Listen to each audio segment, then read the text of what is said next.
Aviator. It's gonna take, how much longer it's gonna take, how much longer it's gonna, That's opinion based, the facts is I put 90 on the interstate, get it where it's sunny, then go serve it in a different state. So if you have an issue sliding your tandems back and forth, I know this is an issue that we do tend to have. When you got the AirRide suspension, you can actually use the truck as your best tool. I've dealt with a lot of people, sorry about that, who had several years of experience, and it's like they will hammer it, W2, was it, no, WD-40, all types of tricks. The one trick I've learned myself, which hopefully can help you, is using the truck as your tool. So what you do, without pushing your service brake, just push your trailer brake in, because your tractor brake is on and it's gonna hold the trailer in place. So what you do, and you leave it for about, I'll say maybe 5 minutes or so, and then pop it out. Hear that air go back there, then immediately go back there, push your button, it'll pop. So yeah, that's what I did. I went through that issue, and that shit was stressful. So I was actually, what made me have to do it, like it forced me to figure that shit out, because I was in Texas, and I was at a shipper, and they had my slide my tandems all the way back. So when I did it to get all the way back, and that's what made me think of it. Like, I talked to a few people with experience. Nobody knew. I watched a bunch of YouTube videos, and that's what made me want to put this out. Like, was going to put it out to help other people who may be in that situation, because I couldn't find any YouTube videos. I didn't know what to do. But like I said, they had me slide my tandems all the way back. I had a 57-foot trailer at the time, so there was no way I was going to fucking drive on the road with my wheels all the way back in a 57-foot trailer. I wouldn't be able to turn no fucking wheel. Fellow truckers, y'all can understand.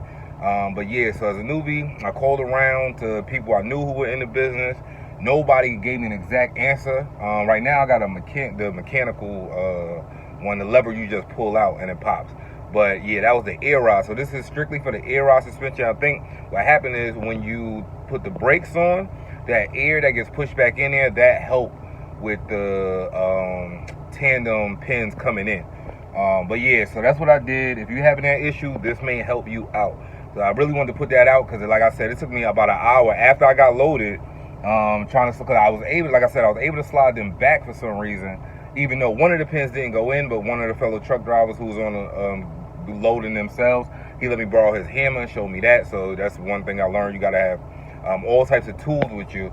And then even my brake line had dropped somehow when I slid it back up, and I had to find a way to tie that. Another fellow trucker gave me some extra ties. I had some zip ties with me. I ended up using the zip ties, but the ties he gave me, I kept those too.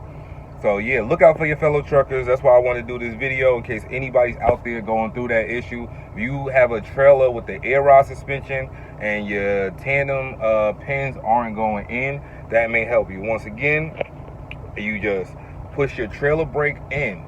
So that means turn your trailer brakes off. Keep your tractor brake on, because you don't want this shit to move.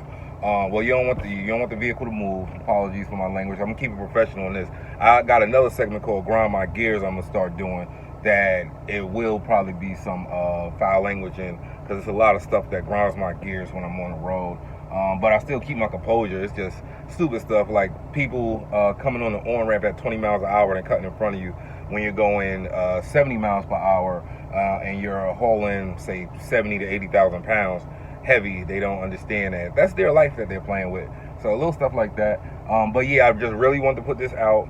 So anybody dealing with that, remember, put your trailer brake in, let that air build up, and then pop it back out. The moment it pops out, go ahead and push that button on the AirRide trailer, and your pins should pop right in.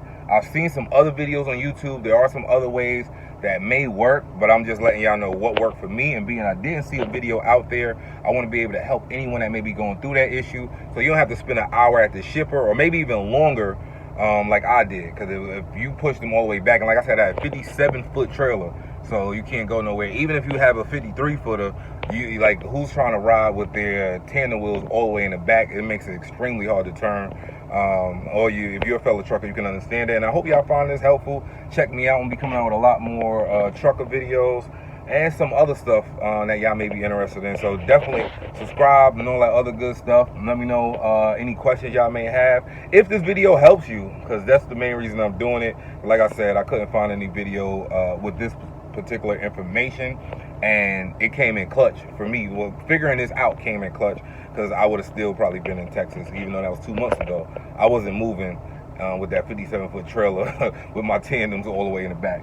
So y'all stay blessed. Y'all stay blessed and y'all stay safe on that road.